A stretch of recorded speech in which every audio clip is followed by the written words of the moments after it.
नमस्कार, news India देख रहे हैं आप। मैं हूं आपके साथ नीतू गुप्ता। खबरों की शुरुआत करेंगे, लेकिन सबसे पहले इस वक्त की बड़ी खबर दिल्ली से मिल रही है। मनीष सिसोदिया को ईडी ने गिरफ्तार कर लिया। 8 घंटे की लंबी पूछताछ के बाद गिरफ्तारी हुई है। तिहाड़ में दूसरे राउंड की पूछताछ के बाद गिरफ्तारी हो गई। मनी लॉन्ड्रिंग केस में ईडी ने गिरफ्तार किया। कल सिसोदिया की जमानत अर्जी पर सुनवाई होनी है। अली शरर इस वक्त मेरे साथ मेरे सहयोगी जुड़ गए हैं। अली, बड़ी खबर इस वक्त की मनीष सिसोदिया की गिरफ्तारी हुई, लंबी पूछताछ हुई है, क्या कुछ जानकारी निकलकर सामने आई? देखिए, बिल्कुल नीतू, आपको बता दें, आज सुबह से ही जेल के अंदर तिहाड़ 1 नंबर जेल के 6 नंबर बैरंग में ईडी द्वारा लगातार पूछताछ की जा रही थी। सवाल जवाबों का सिलसिला जारी था। करीब 8 घंटे की पूछताछ के बाद ईडी ने गिरफ्तार कर लिया है। इस तरह की खबर तिहाड़ जेल से निकल कर आ रही है और दस्तावेज तैयार किए जा रहे हैं। यानी कि जब किसी को गिरफ्तार किया जाता है किसी एजेंसी द्वारा, तो बाकायदा लिखत पढ़त की प्रक्रिया जो वो अपनाई जाती है। तो लिखत पढ़त की प्रक्रिया अपनाई जा रही है, दस्तावेज तैयार किए जा रहे हैं। अब ये कहा जा सकता है कि आम आदमी पार्टी के कद्दावर नेता मनीष सिसोदिया की मुश्किलें लगातार बढ़ती नजर आ रही हैं। अली, क्योंकि ये पहले से ही तय था कि जब ईडी की तरफ से कार्रवाई की जाएगी तो लगभग गिरफ्तारी तय है। मनीष सिसोदिया ये बात पहले से ही जानते थे। देखिए, बिल्कुल साफ तौर पर आम आदमी पार्टी के कद्दावर नेता और खुद मनीष सिसोदिया अपने जब मीडिया के सामने आए थे तो कह चुके थे सीबीआई के बाद ईडी मुझ पर शिकंजा कर सकती है। तो ये साफ तौर पर अब दिखाई दे रहा है कि सीबीआई ने जब अपनी कार्रवाई पूरी करते हुए कोर्ट में पेश किया है तो अब ईडी ने अपनी कार्रवाई शुरू की है। 2 बार की पूछताछ के बाद आज गिरफ्तार कर लिया गया, क्योंकि ईडी ने न्यायालय से 3 दिन की परमिशन मांगी थी तिहाड़ जेल में पहुंचकर पूछताछ के लिए, लेकिन आज दूसरे बार ही पूछताछ में गिरफ्तार कर लिया गया है। तो अब ये कहा जा सकता है कि अब लगातार जो मनी लॉन्ड्रिंग मामले में करोड़ों का घोटाला सामने निकल कर आया था, जिसमें खुद मामला दर्ज किया गया था ईडी ने, तो अब कहीं ना कहीं दिक्कतें बढ़ती नजर आ रही हैं। नीतू, अली, ऐसे में कल जमानत याचिका पर सुनवाई होनी है, आज ईडी ने गिरफ्तार कर लिया। अगर जमानत मिल भी जाती है तो क्या मनीष सिसोदिया की कुछ फौरी राहत मिलती हुई दिखेगी, या फिर आज जिस तरह से गिरफ्तारी हुई इसमें कुछ भी नहीं कहा जा सकता? देखिए, फिलहाल 10 मार्च को एप्लीकेशन सुरक्षित रखी गई थी, उस पर सुनवाई होनी थी रामानगरी कोर्ट में, जो कल है। तो इससे पहले जब ईडी ने गिरफ्तार किया तो अब ये कहीं ना कहीं कहा जा सकता है कि अगर बेल एप्लीकेशन सुनवाई हो भी गई, यानी कि अगर बेल मिल भी गई, तो अब कहीं ना कहीं बाहर आते नजर नहीं आ रहे हैं, क्योंकि अब जो दूसरा मामला है मनी लॉन्ड्रिंग वाला, उसमें इनको गिरफ्तारी कर ली गई है। यानी एक केस है घोटाला और दूसरा है ईडी वाला, यानी कि दोनों मामले अलग अलग हैं। इसमें एक में अगर उनको जमानत मिल भी जाएगी तो दूसरे में मिलना एक साथ बहुत मुश्किल है। तो ये भी कहा जा सकता है कि अब फिलहाल उनकी मुश्किलें बढ़ गई हैं सिसोदिया की। अली, सीबीआई से पहले सामना हुआ सवालों का, अब ईडी के सवालों का आज मनीष सिसोदिया ने जवाब दिया है। जिस तरह से गिरफ्तारी हुई, क्योंकि सीबीआई कई राउंड पूछताछ कर चुकी है, अब आगे ईडी जिस तरह से कार्रवाई कर रही है, क्या आगे की प्रक्रिया होगी, कुछ जानकारी मिल पा रही है?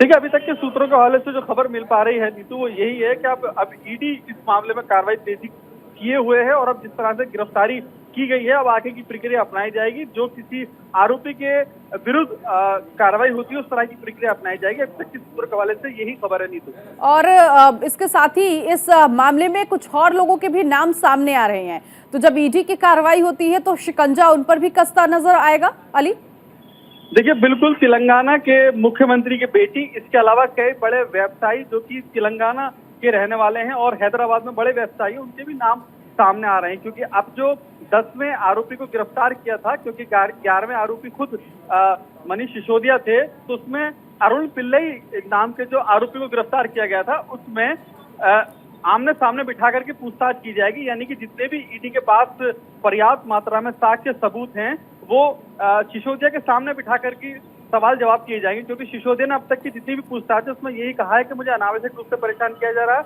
एक सवाल को बार बार घुमा करके ईडी सीबीआई करते हैं और मैं कैसे हामी कर लूं जो मैंने किया ही नहीं है। लेकिन अब जिस तरह से सबूत और गवाह निकल कर आए हैं, उसके आधार पर अभी कहा जा सकता है कि सिसोदिया को कहीं से भी राहत मिलती नहीं नजर आ रही है। बिल्कुल, सिसोदिया को राहत नहीं मिल रही है। और अगर बात करें आरोप प्रत्यारोप की, तो बीजेपी भी कई तरह से प्रत्यारोप लगा रही है, क्योंकि आज दिल्ली को नए 2 मंत्री मिले। ऐसे में बीजेपी सांसद मनोज तिवारी ये कहते हुए नजर आए कि अरविंद केजरीवाल ने रास्ते से हटाया है मनीष सिसोदिया को। तो कुल मिलाकर राजनीति भी अपने चरम पर है इस पूरे मामले को लेकर। देखिए, बिल्कुल नीतू, वार पलटवार का दौर जारी है, आरोप प्रत्यारोप का दौर जारी है। इधर से बीजेपी के कद्दावर नेताओं का वार आम आदमी पार्टी पर है और आम आदमी पार्टी के जितने भी नेता हैं बीजेपी पे है। इस दौरान जो ईडी और सीबीआई की कार्रवाई है वो कहीं ना कहीं प्रभावित न हो, उसके चलते लगातार कार्रवाई की जा रही है और ईडी और सीबीआई अपने साक्ष्य और सबूत के आधार पर ही आगे की ओर इस पूरे मामले को लेकर चल रही है, क्योंकि दिल्ली में आबकारी नीति जुड़े मामले में करोड़ों का घोटाला है, जिसको लेकर की मनी लॉन्ड्रिंग का मामला भी दर्ज किया गया था और एलजी के यहाँ पर एक शिकायत पत्र के बाद जो मामला दर्ज किया गया था सीबीआई में, वो 16 नामजद आरोपियों के खिलाफ था। तो अब 11 आरोपी गिरफ्तार किए जा चुके हैं, 5 की गिरफ्तारी शेष है। ये कहा जा सकता है हाँ। इसमें और भी नाम बड़े आ सकते हैं जिनकी गिरफ्तारी की जा सकती है। अब पिटीशन क्या लग रहा है अली, पिटीशन अब क्या ईडी की तरफ से कोर्ट में दाखिल की जाएगी, सबूतों के साथ कोर्ट में पेश होगी ईडी? क्या इस तरह की भी प्रक्रिया हो सकती है आने वाले दिनों में? देखिए, ये बिल्कुल एक ये प्रक्रिया है कोर्ट की कि जब किसी को भी गिरफ्तार किया जाता है, खासतौर के जब वो न्यायिक हिरासत में हो, 14 दिन की न्यायिक कस्टडी में हो, तो उस समय कहा जा सकता है कि जो प्रक्रिया होती है वो कोर्ट में पेश करके जो दस्तावेज होते हैं उसके आधार पर या तो और इस मामले में ठीक है। और इस बीच देखिए, ईडी के एक्शन पर अरविंद केजरीवाल का ट्वीट भी आ चुका है। मनीष को जेल में रखना इनका एक ही मकसद है। ये बड़ी खबर इस वक्त की, मनीष को हर हालत में अंदर रखना है। और ये ट्वीट दिल्ली के मुख्यमंत्री अरविंद केजरीवाल ने किया है।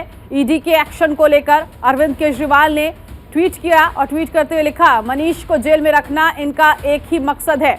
बड़ी खबर इस वक्त की, मनीष को हर हालत में अंदर रखना है।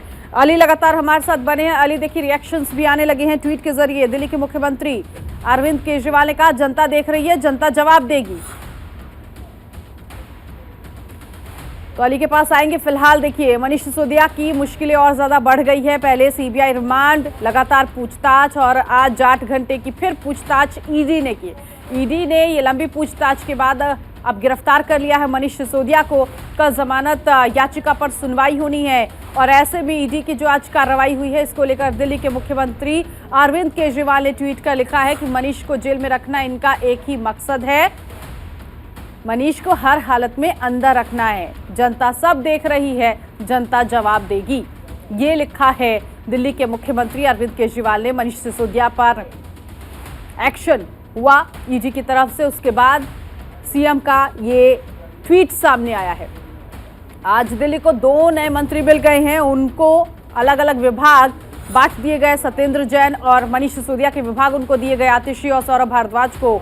ऐसे में एक तरफ बीजेपी ये कह रही है कि अरविंद केजरीवाल रास्ते से हटाना चाह रहे थे मनीष सिसोदिया को, तो वहीं दूसरी तरफ बीआरएस नेता के कविता का कहना है कि अडानी पर कोई एक्शन नहीं हुआ, मनीष सिसोदिया पर एक्शन हो रहा है। और लगातार आम आदमी पार्टी के नेता कह रहे हैं कि झूठे केस में मनीष सिसोदिया को फंसाया गया है। और अब आज जब ईडी की तरफ से गिरफ्तारी हुई है तो अरविंद केजरीवाल ने ट्वीट किया और ट्वीट करते हुए ये लिखा कि मनीष सिसोदिया को जेल में रखना इनका एक ही मकसद है कि मनीष सिसोदिया जेल के अंदर ही रहे। मनीष को हर हालत में अंदर रखना है, ये ट्वीट किया है अरविंद केजरीवाल ने। जनता देख रही है, जनता जवाब देगी। 8 घंटे की लंबी पूछताछ के बाद आखिरकार ईडी ने मनीष सिसोदिया को गिरफ्तार कर लिया। और ये पहले से ही तय था कि जब सीबीआई के बाद ईडी अपने स्तर पर एक्शन लेगी तो मनीष सिसोदिया की मुश्किलें और ज्यादा बढ़ जाएगी। कल जमानत याचिका पर सुनवाई होनी है। अब देखने वाली बात यह है कि क्या मनीष सिसोदिया को जमानत मिलती है या नहीं, और दूसरा ये कि जमानत मिल भी जाती है तो आज जमानत से पहले ईडी ने गिरफ्तार कर लिया। मनीष सिसोदिया के लिए कितनी बड़ी मुश्किलें आने वाले दिनों में होगी, कितने दिनों तक वो जेल में होंगे, ये अभी कह पाना मुश्किल है। फिलहाल शराब घोटाला मामले जिसमें मनीष सिसोदिया की गिरफ्तारी हुई है, मनी लॉन्ड्रिंग केस में उनसे आज सवाल जवाब किया गया। ऐसे में कई और जो नाम आए हैं उन पर भी कार्रवाई तेज होती हुई नजर आ रही है। बड़ी खबर इस वक्त की। नमित त्यागी इस वक्त मेरे साथ मेरे सहयोगी जुड़ गए इसी खबर पर आगे की जानकारी के लिए।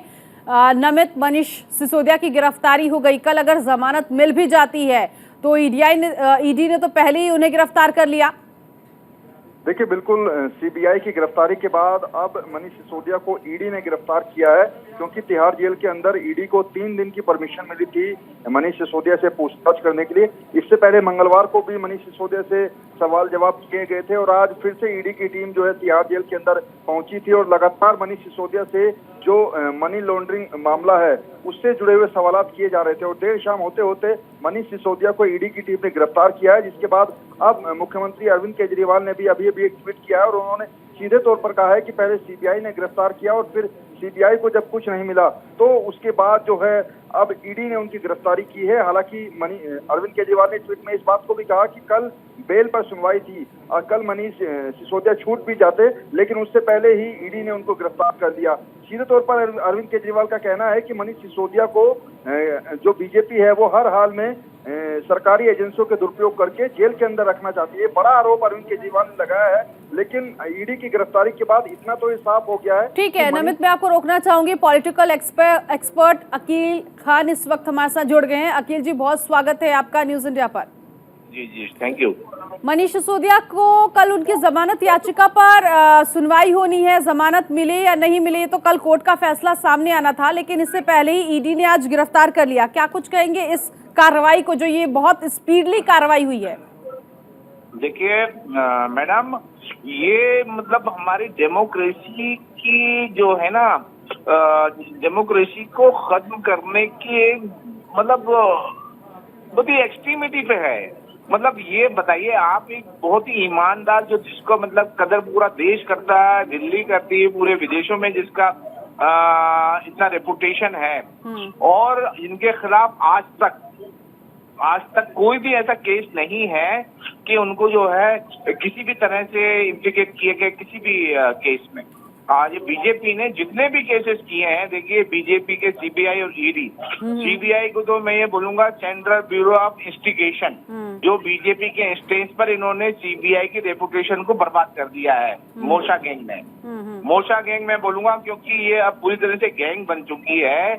मोदी और शाह मिलकर के पूरे देश को एक तरह से उसका अपराधीकरण कर दिया उन्होंने, पूरी राजनीति का। तो ये हमारे देश की एक त्रासदी है, विडम्बना नहीं बोलूंगा, त्रासदी है। It's very tragedy of our democracy. Akhil ji, जिस तरह से आप बता रहे हैं, क्योंकि इससे पहले बीजेपी का कहना था कि अगर अपराध किया नहीं तो छिपाया क्यों जा रहा है, और अगर डर है किसी बात का तो इसका मतलब अपराध पक्का है। इसको लेकर क्या कहेंगे? बताइए मैडम, ये बीजेपी के अंदर जो अपराधी बैठे हुए हैं, जो जिनका प्रूव हो चुका है, सीबीआई की इंक्वायरी हो गई, आप ये बताइए उनके लिए क्यों नहीं ये क्यों नहीं उनको अरेस्ट वारंट करके सीबीआई और ईडी ये क्यों नहीं लेके जाती, उनकी इंक्वायरी क्यों नहीं करती है? जो इनोसेंट लोग हैं, जिनका रेपुटेशन मतलब हमारे देश की पब्लिक ने उसको अप्रिशिएट किया है और ये प्रूव हो चुका है। तो इसका मतलब अकील जी, आप मानते हैं कि जो एजेंसियां हैं वो बीजेपी के अंडर काम कर रही हैं? आप मानते हैं? बिल्कुल, ईडी को इन्होंने बर्बाद कर दिया। ईडी के ऑफिसर्स और सीबीआई के ऑफिसर्स बहुत ही कॉर्डियल हैं।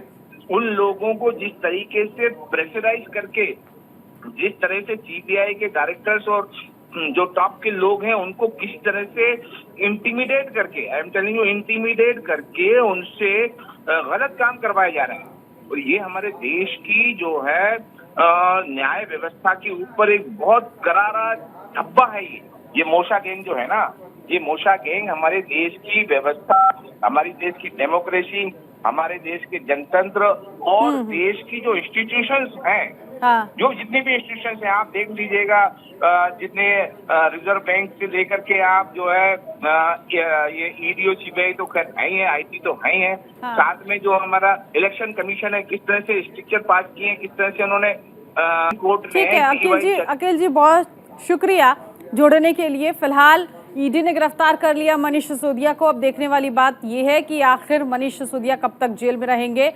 और इसके साथ ही साथ अब आगे क्या ईडी की कार्रवाई होगी।